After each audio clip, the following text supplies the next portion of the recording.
Hello guys, आपका शियानी कहानियाँ में स्वागत है। और आज की वीडियो होने वाली है बहुत ही इंटरेस्टेड। तो चलो वीडियो स्टार्ट करते हैं। पिशाचों का घर। सुनसान सड़क, रात के 11 बजे, ठंडी हवाएं और जंगल से जानवरों की आती आवाज़ें। ऐसे में वह एक आलीशान बंगले के सामने रौनक और राहुल, सृष्टि और दिव्या खड़े हुए थे। तभी उस घर से मोहित और अनीता बाहर आए। मोहित, आप लोग कौन? वो सर, हम लोग नोएडा जा रहे थे और रास्ते में हम लोग की गाड़ी ख़राब हो गई। हमने घर कॉल करना चाहा तो देखा मोबाइल में नेटवर्क भी नहीं था, तो सोचा आपसे मदद मांगकर देख लेते हैं। अनीता, कोई बात नहीं बच्चों, फ़ोन तो मेरा भी डेड है, लेकिन तुम लोग जब तक चाहो तब तक यहाँ पर रुक सकते हैं, अंदर आओ।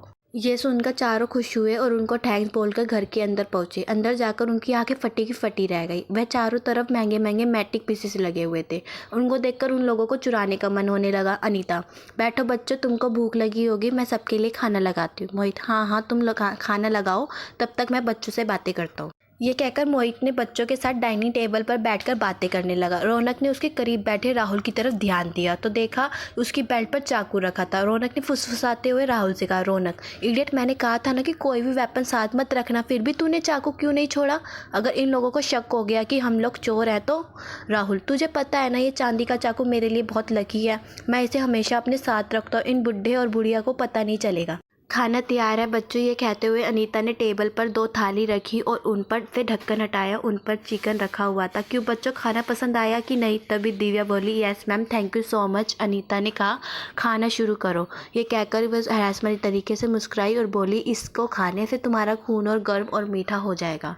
मोहित, बच्चों हमारा घर बड़ा है और इतने दिनों बाद यहाँ कोई मेहमान आया है, इसलिए हम चाहते हैं कि सारे कमरे भर जाएं, तो इस जो कमरा जिसको पसंद आए आराम से अलग अलग कमरे में ठहर जाओ। ये सुनकर चारों खुश हुए और उनको अलग अलग कमरे दे दिए गए। मैसेज मिलते ही सब 1 घंटे का इंतजार करने लगे। ठीक 1 घंटे बाद रौनक अपने कमरे से निकलकर मोहित और अनीता के कमरे की तरफ गया। हल्के से दरवाज़ा खोलकर अंदर देखा तो बेड पर मोहित अकेला सो रहा था। रौनक, ये तो अच्छा हुआ कि ये दोनों अलग अलग सो रहे हैं। ये कहकर वो दबे पाँव कमरे के अंदर दाखिल हुआ और चुपचाप अलमारी की तरफ जाकर उसे खोलने लगा। वो अलमारी खुल नहीं रही थी, उसे लगा कि वह लॉक है। फिर उसने देखा कि मोहित के तकिए के पास एक चाबी रखी हुई है।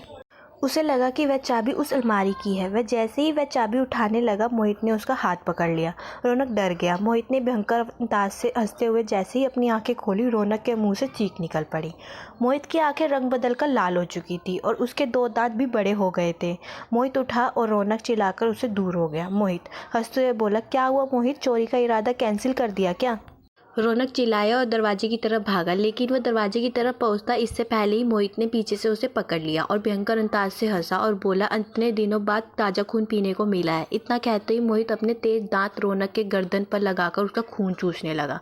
कुछ ही मिनटों में उसने रौनक का सारा खून चूस लिया और कुछ देर तक छटपटाने के बाद रौनक ने दम तोड़ दिया और फिर मोहित ने हंसते हुए बोला, वैम्पायर हाउस में आपका स्वागत है। दिव्या, लगता है रौनक सारा माल लेकर फरार होना चाहता है। 1 घंटा हो चुका है, अभी देखती हूँ कि ये कहाँ रह गया। ये कहकर वो अपने कमरे से बाहर निकलती है और वो बाहर हॉल में पहुंची और उसे वहाँ कोई दिखाई नहीं दे रहा था। तभी पीछे से आवाज़ आई, अनीता, यह क्या कर रही हो? दिव्या, कुछ चाहिए क्या? दिव्या, यस मैम, मुझे प्यास लग रही है। अनीता, आओ मेरे साथ, मैं तुम्हें पानी पिलाती हूँ। यह कहकर अनीता ने उसका हाथ पकड़ा और किचन की तरफ ले गई। उसने दिव्या का हाथ बहुत ज़ोरों से पकड़ा हुआ था और किचन तक पहुंचते हुए वह दर्द होने लगा था।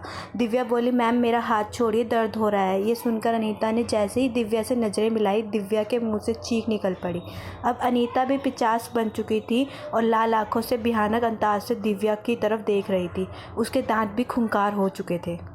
दिव्या का हाथ ऊपर उठाया और उसकी कलाई पर अपने दांत गड़ा दिए और खून चूसने लगी। दिव्या जोर से चिल्लाई और खुद को छुड़ाने की कोशिश की, लेकिन नाकाम रही। वो अधमरी सी हो चुकी थी और अनीता ने उसको जैसे ही छोड़ा वो ज़मीन पर गिर पड़ी। एक दर्दनाक चीख के साथ दिव्या ने अपना दम तोड़ दिया और वो फिर अनीता जोर जोर से हंसने लगी। राहुल अभी भी बेखबर अपने कमरे में बैठा हुआ था और वहाँ सृष्टि पहुँची। सृष्टि, ये दोनों का तो पता ही नहीं चल रहा है कि कहाँ है। 1 घंटे के बाद उठने का बोला था। राहुल, मैं भी रौनक की कॉल का ही वेट कर रहा हूँ। तभी मोहित और अनीता उसके कमरे में गई और बोली, कोई नहीं बचेगा। मोहित और अनीता को पिशाच के रूप में देखकर सृष्टि डर गई और भागकर राहुल के पास चली गई। सृष्टि और राहुल दोनों डर गए और फिर मोहित और अनीता ने उन पर हमला कर दिया। मोहित राहुल के ऊपर झपटा और उसे लेकर बेड पर जा गिरा। अभी वो उसके गर्दन पर दांत ही गड़ाने वाला था कि उसका हाथ तकिए के पास रखे राहुल के चाकू पर टकरा गया। मोहित चिल्लाते उससे दूर हो गया। राहुल समझ गया कि ये 50 है और 50 चांदी से दूर रहते हैं। राहुल ने झट से वो चाकू उठाया, फिर मोहित की तरफ फाइट कर दिया। राहुल ने देखा कि अनीता सृष्टि के ऊपर है और उसके ऊपर दांत गड़ाने ही वाली है। उसने भागकर अनीता की कमर पर चाकू मारा और वो चिल्ला उठी। वो चिल्लाते हुए जमीन पर गिरी और तड़पने लगी। उसके शरीर से जो खून निकल रहा था वो नीला था। राहुल ने जल्दी से सृष्टि को खड़ा किया और वो दोनों बाहर की तरफ भागने लगे। मोहित गुस्से में उन दोनों के पीछे भागा। वो लोग जैसे ही मेन रोड तक पहुंचे, मोहित उनके सामने आ खड़ा हुआ। वह बोला कि तुमने मेरी अनीता को मारा है, अब तुम दोनों को कोई नहीं बचा सकता है, कहकर वह राहुल का हाथ मोड़ दिया, जिससे कि चाकू छूटकर दूर जा गिरा। फिर सृष्टि को धक्का देकर वह राहुल पर झपटा। उसने राहुल के मुंह पर नाखून मारकर उसको घायल कर दिया था और अब उसके गर्दन पर हमला ही करने वाला था कि तभी सृष्टि ने जमीन पर गिरा चाकू उठाया और भागकर मोहित की गर्दन पर चला दिया। मोहित भयंकर आवाज में चिल्लाता हुआ जमीन पर ढेर हो गया। धीरे धीरे मोहित के शरीर से भी नीला नीला जहरीला खून निकला और वो भी खत्म हो गया। राहुल ने तुरंत ही सृष्टि का हाथ पकड़ा और बोला, चलो यहाँ से निकलते हैं। और फिर दोनों रात में ही आंखों में डर और दिल में खौफ लिए वहाँ से दूर भाग निकले और फिर दोनों के कभी भी चोरी ना करने की कसम भी खाई। गाइज, मेरी वीडियो कैसी लगी? अगर अच्छी लगी है तो लाइक, कमेंट, शेयर और सब्सक्राइब जरूर करें। Bye bye guys.